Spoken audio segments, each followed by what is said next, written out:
Hi everybody, मेरा नाम वैभव शुक्ला है और आज की क्लास में हम समझने वाले हैं कि डेटा एनालिटिक्स क्या होता है, उसका प्रोसेस कैसे काम करता है। और जब हम दोनों चीजें समझ लेंगे तो एक जादू दिखाऊंगा और by the end of next 2 classes वो जादू आप खुद से भी कर पा रहे हैं। ठीक है, तो फिलहाल के लिए समझते हैं कि डेटा एनालिटिक्स क्या होता है, कैसे काम करता है। लेकिन उससे पहले ये जानना जरूरी है कि डेटा एनालिटिक्स, डेटा साइंस, आजकल इन चीजों की इतनी बात क्यों हो रही है। सीधा सा मामला है, डेटा आज का नया ऑयल है। ठीक है, जैसे ऑयल पहले बहुत वैल्यूएबल था, वैसे आज की डेट में डेटा बहुत वैल्यूएबल है। डेटा क्यों वैल्यूएबल है? उसका एक बहुत सिंपल सा कारण है। जब भी आप कोई डिसीजन आजकल लेने जाते हैं किसी बिजनेस में, तो डेटा बहुत इंपॉर्टेंट रोल प्ले करता है। अगर आप डेटा के दम पे डिसीजन ले रहे हैं तो आपकी सफलता के जो चांस है ना, वो बहुत अधिक है। आपका निर्णय अगर तथ्यों के आधार पे है, डेटा के आधार पे, तो बहुत ज्यादा चांस है कि आपका निर्णय सही साबित होगा। फिलहाल मैं जो फैंसी डेफिनेशन लिखी है स्क्रीन पे पढ़ देता हूँ, ताकि उसके बाद आपके लिए और आसान हो जाए चीजों को समझना जब मैं एग्जाम्पल के साथ इन्हें समझाऊंगा। So data analysis is a process of inspecting, cleaning, transforming, and modeling data with the goal of discovering useful information, suggesting conclusions, and supporting data analytics. So मोटी बात क्या है इसमें? मोटी बात इतनी सी है, मान के चलो कोई रेस्टोरेंट है। ठीक है, उसे उस एग्जाम्पल से ही समझेंगे इसको। ठीक है, एक रेस्टोरेंट है, उसके पास 50 घरों का डेटा था जिन्हें वो खाना खिलाता है। अब उन 50 घरों में 30 घर चाइनीज खाते हैं, 10 घर ऐसे हैं, या 12 मान लीजिए, 12 घर ऐसे हैं जो पराठे खाते हैं और 8 घर ऐसे हैं जो डोसा खाते हैं। ठीक है, तो अब अगर ये इंफॉर्मेशन उसके पास ना हो तो उसके लिए सबसे बड़ा चैलेंज क्या है? क्या चीज ज्यादा बनाए, क्या चीज पहले से बना के रख ले, कितनी मात्रा में मसाला लाए, कौन सा सब्जी लाए, कौन सी ग्रेवी के लिए स्पेसिफिक सॉसेस लाए, कुछ नहीं पता, है ना।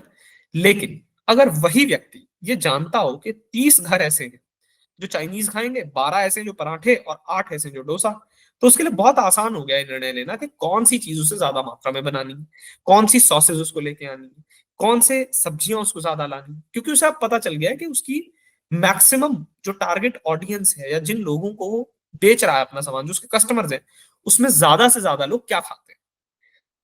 ये तो बहुत आसान सा एग्जाम्पल है। सिर्फ ऐसे ही नहीं, बड़े से बड़े डिसीजंस डेटा के दम पे होते हैं।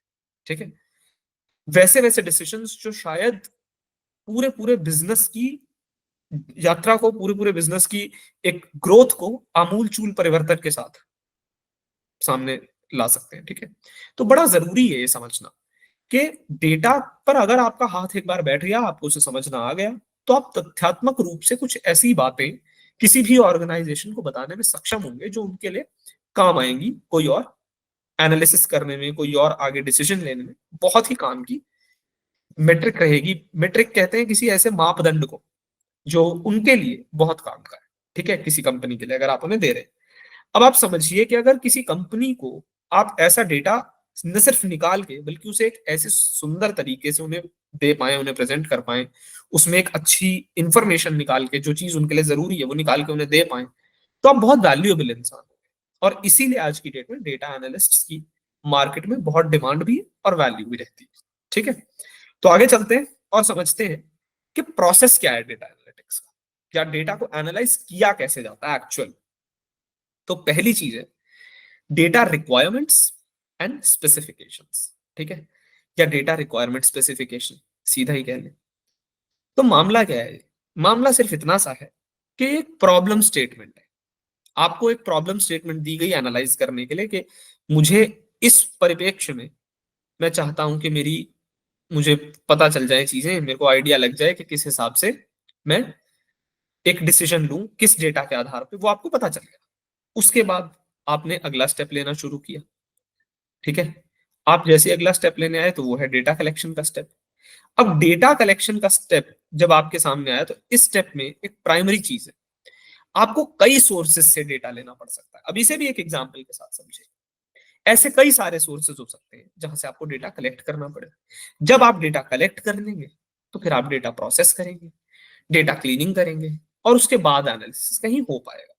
ये शायद पढ़ देना सरल है, पर इसे एग्जाम्पल से समझेंगे तो आप हमेशा याद रख पाएंगे। ठीक है, तो एग्जाम्पल लेते हैं आपकी मदर का। जब वो कोई शाही पनीर बना रही होती है, या जो भी फेवरेट सब्जी आप सोचे, ठीक है। आपको लग रहा होगा ना काफी खाने की बात करता है टीचर, तो हाँ, किसी हद तक वो बात सही भी है।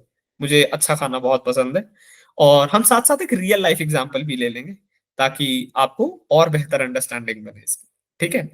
तो अपार्ट फ्रॉम दिस, मान के चलिए कि आपकी मम्मी शाही पनीर बना रही, तो पहला प्रॉब्लम स्टेटमेंट जो फर्स्ट स्टेप में यहां पर आया आपके पास, वो क्या था कि शाही पनीर बनाना है, ये डेटा रिक्वायरमेंट स्पेसिफिकेशन की तरह मान लो, ठीक है, एक प्रॉब्लम स्टेटमेंट। फिर आपने डेटा कलेक्ट करना शुरू किया, which बेसिकली मीन्स कि आपकी मदर ने ये सोचना शुरू किया कि क्या क्या चीजें डलेंगी उसमें, ठीक है। फॉर एग्जाम्पल, उसमें थोड़ा सा भुना जीरा डलना है तो जीरा ले लिया, थोड़ी मिर्ची अदरक धनिया ये वो सब रॉ सोर्सिंग, पनीर सब रॉ सोर्सिंग ले आए।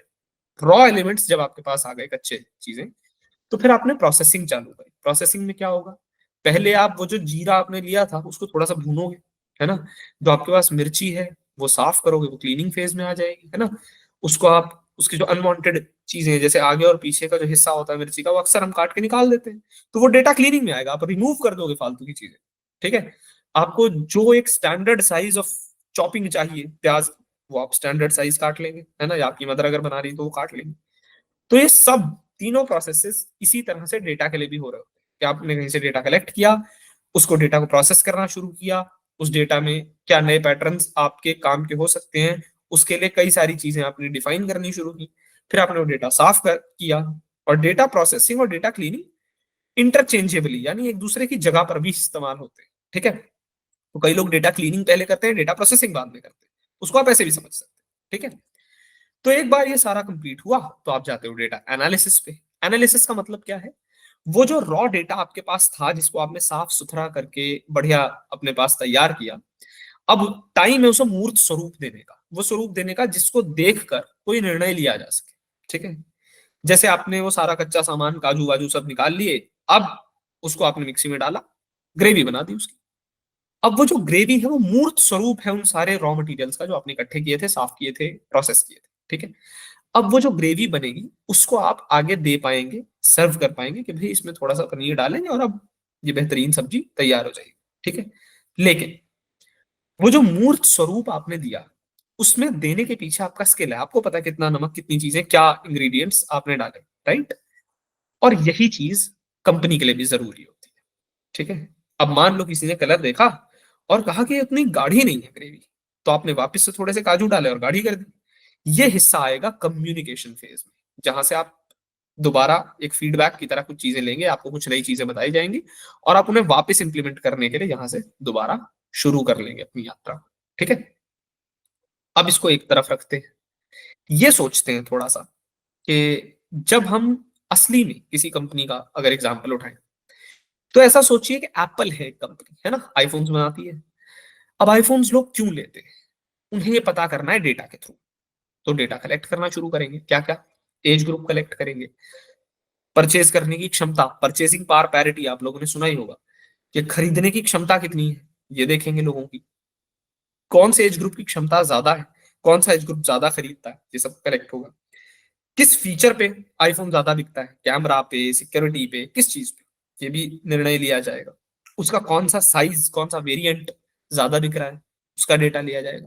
सारा डेटा लेके किस कंट्री में ज्यादा बिकता है, किस लोकेशन पे ज्यादा बिकता है, वो सारा डेटा लिया जाएगा। जब वो आ गया तो उसे प्रोसेस करना शुरू करेंगे, उसे साफ करना शुरू करेंगे। तो हो सकता है किसी ने स्पेलिंग गलत लिखे हो अपनी लोकेशन पे, वो स्पेलिंग ठीक किए जाएंगे। हो सकता है किसी ने स्पेलिंग के साथ अपनी जगह के साथ साथ फोन नंबर भी डाल दिया, तो हटाना पड़ेगा, है ना। ये सारी चीजें हटा करके आप अंत में उसे एनालाइज करेंगे, वो सारा डेटा जब आपके पास तैयार हो जाएगा तो उसको एनालाइज करेंगे और उसमें से इनपुट निकालेंगे कि किस चीज पर सबसे ज्यादा आईफोन बिका। फॉर एग्जाम्पल, आपने कहा कि कैमरा की क्वालिटी और आईफोन की जो सिक्योरिटी सिस्टम्स है, उसके साथ साथ आईफोन की जो परफॉर्मेंस है, जितनी तेजी से चलता है, इन तीन चीजों पे सबसे ज्यादा बिका और 27 से 35 साल के लोगों ने ज्यादा से ज्यादा लिया। ये निर्णय आप एक डेटा में से एनालिसिस करके निकाल पाए।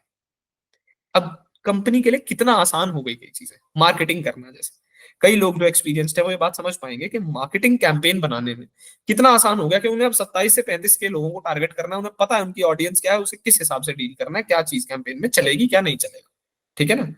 27 से 35 साल के लिए जो रेलिवेंट चीजें हैं, जो उनके जीवन से जुड़ी चीजें हैं, उसके अराउंड अगर मार्केटिंग कैंपेन बनेंगे तो चल जाएगा फोन, बिक जाएगा फोन, इजंट इट? तो वो एक चीज है। उसके अलावा किसी ने इस कम्युनिकेशन फेज में आके बताया कि आईफोन की तो अपनी ब्रांड वैल्यू भी है, लोग उस ब्रांड वैल्यू के लिए भी ले लेते हैं आईफोन, ठीक है ना? तो अगर लोग उसके लिए आईफोन ले लेते हैं तो फिर और ही बेहतर चीज है ना? तो एक वो नए सिरे से डेटा एनालिसिस में शुरू हो जाएगा। एक बार जहां वो शुरू हुआ, वो प्रोसेस फिर से रिपीट होगा और एक और बेहतर अंडरस्टैंडिंग उस डेटा की डेवलप हो जाएगी, ठीक है?